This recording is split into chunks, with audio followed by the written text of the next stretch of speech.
restore yourself to that with far less effort than it takes to learn a computer program. It doesn't take much, because the universe will back you up in all of this. There's not a shred of evidence to the contrary of any of this anywhere. So when you decide that you want to feel good and you begin focusing in ways that do feel good, and then you begin watching the manifestation, the turning of that intention into manifestations and coordinated rendezvous and conversations and manifestations of all manner, then you get your sea legs. Then you start remembering, oh yeah, I remember who I am. I'm someone who thinks, and I'm someone who thinks deliberately, and I'm someone who can focus, and I'm someone who uses the laws of the universe to my advantage, and I use momentum to my advantage, which is saying I use law of attraction to my advantage, and I focus deliberately when it's appropriate for me, and I get diffused when it isn't, and I have control of this. And now, life is so fun, because the diversity doesn't scare me anymore. It doesn't sicken me anymore. It doesn't disgust me anymore. It doesn't make me feel intolerant or judgmental. It thrills me. The diversity thrills me, just like a department store that has more to choose from rather than 2 items, or a restaurant that has a broad menu rather than something specific that I might not like. In other words, in the diversity I have more choices, and in more choices I have more power.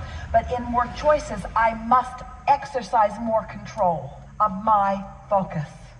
You see, I must care more about how I feel, and I must focus with more intentionality. And when I do, when you do, the payoff is enormous, because now you're moving through life, and it's new in every moment. And so is the diversity new in every moment. And so there are new options for new ideas, and that's like fresh breath of air. Every time a new desire is born within you, it's new life that you have given birth to. But you know why it feels that way? Because all of us rode that rocket with you.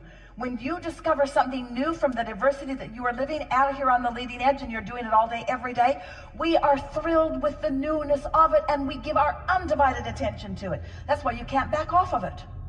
So we give our undivided attention to it, and when you do back off of it, you feel the loss of it. And when you turn your attention to it, you feel the breath of fresh air of it.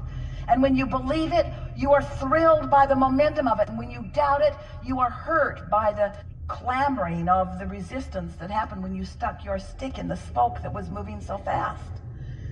And so then you recognize what your emotions mean, and you let your new thoughts come. You know, when you say, oh, I just got the best idea, you know what that means? You were in the receptive mode, and you translated vibration into something meaningful. And that thought, if you could revel in the importance of that manifestation, that thought is a manifestation. You made it happen. You allowed it to happen. You put it in your vortex. You doubted it when you did, but you put it in your vortex. But now somehow, some way, you've managed to line up with it. You're in the receiving mode, as our friend was. That's why we call her up here. And then, boom, the idea comes to you. And then you just revel in that idea. You don't lament, oh, it's just an idea, it hasn't come to manifestation. Oh, it's such a good idea, it's such a good business, but it needs so much money that I don't have. You don't do that. You revel in the deliciousness of the idea. And as you are able to hold that vibrational frequency, then the next comes, and the next comes, and the next comes. So idea feels good, idea feels good, idea feels good, idea feels good, rendezvous feels good. Everything feels good as it flows and flows and flows, and others are watching you in amazement. Seems like you just barely expressed your desire for that. And boom, boom, boom, boom, boom, boom, boom, boom, boom. There it is for you. What are you, blessed or something? Yeah. I figured out how to let the laws of the universe work for me. I decided to accept my worthiness. I decided to accept that I am cared about, that I am loved. I decided to accept that I'm a good person. I decided to accept that what I lived before doesn't matter, that the only thing that matters is where I am now in relationship to what I want. And I've got the juices flowing now. That's how life is supposed to feel for you. It's the way it feels for us about you. We revel in your intentionality, whether you're blocking it or not. And you know how you can tell that we're reveling in your good flow? By your negative emotion. Because your negative emotion means you're doing something different about you than we are. The basis of today's question is with regards to vision and stepping forth into that which we are creating having more belief in that which you cannot see than in the physical reality of that which we reside. Oh, isn't that really what we've been talking about all day here today? That as thoughts are turning to things, if you need to see everything that is turning to before it turns to, you've slowed yourself way down. That if you are happy with the feeling and are willing to see it as you allow yourself to see it, oh, what a good time you're having. Fired up. Love it. When do we release the vision? Do we ever release the vision? Is it always creating this ethereal reality and stepping forth continually into it? Because there is an inspired pull.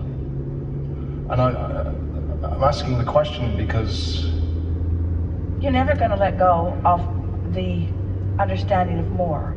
Everything is always forward looking. So in the way that you are using the word vision, there will always be that vision out there. And we think that the way you're using the word vision, that the way it fits into the construct of what we've been talking about all these years, and really what we want so much to say about it here and now, as we're out here on the leading edge again, is that, oh, you've been putting the components of the vortex in there a little bit at a time, yeah? And law of attraction's been mixing them together. It's like putting the components of a cake together, and the flour in and of itself is not that interesting, but when you put it together with other things and apply a little temperature to it, you have a really nice cake idea. So when you realize that you've been putting all of those components in, and that law of attraction has been assembling them, and that even without your attention, that on their own they have been in the state of becoming, what we would like to now say, that at that moment that you receive the vision, you had to be in the receptive mode before you can receive the vision of your own vortex. And once you do, then it's a slam dunk, it's a done deal. Getting the vision is the part that matters the most. Getting the vision is the part that everything that we've been teaching you is working you toward. Putting yourself in the position of being in the receptive mode. That's what it has all been about, because after that, momentum is going to take it, you see. But reality will keep you from realizing your visions, won't it? That was good.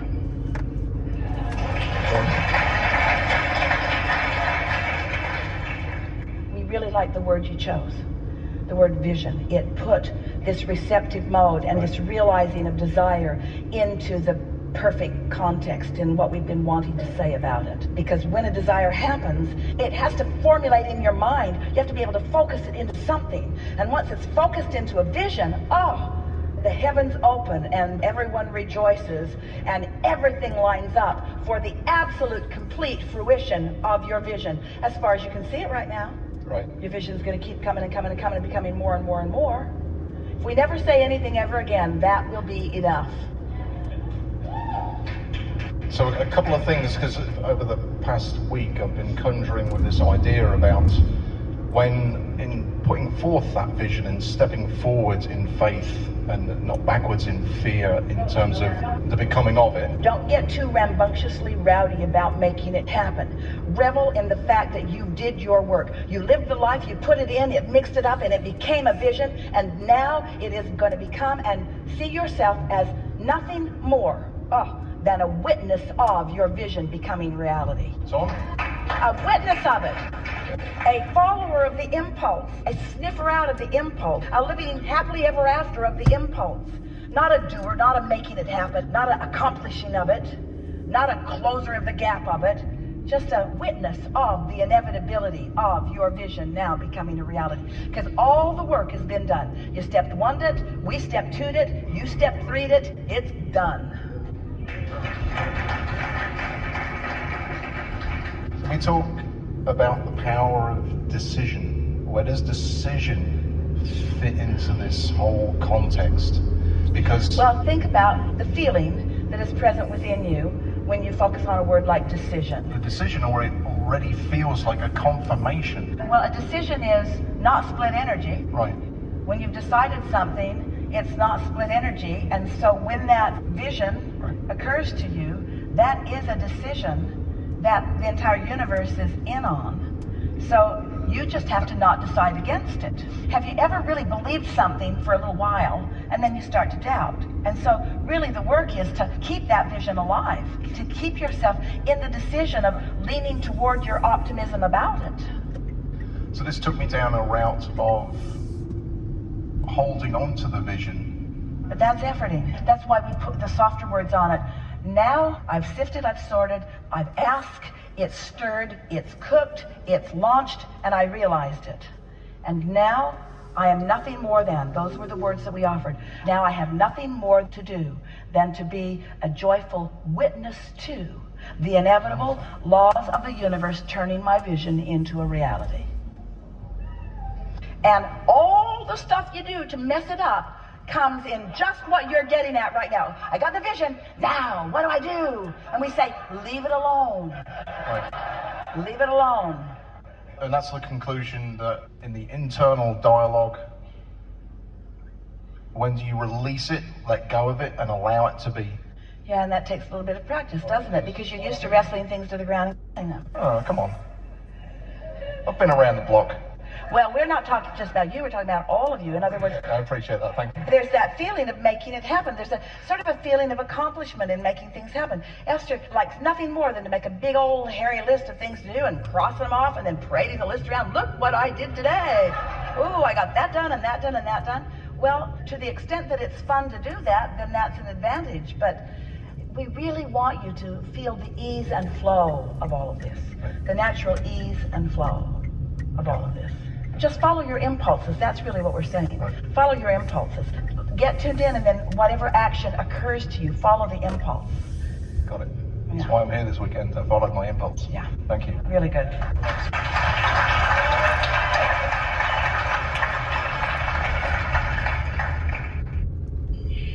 So my question is about manifesting in spite of doubt, because You can manifest unwanted things. well, this is good things that I'm manifesting, but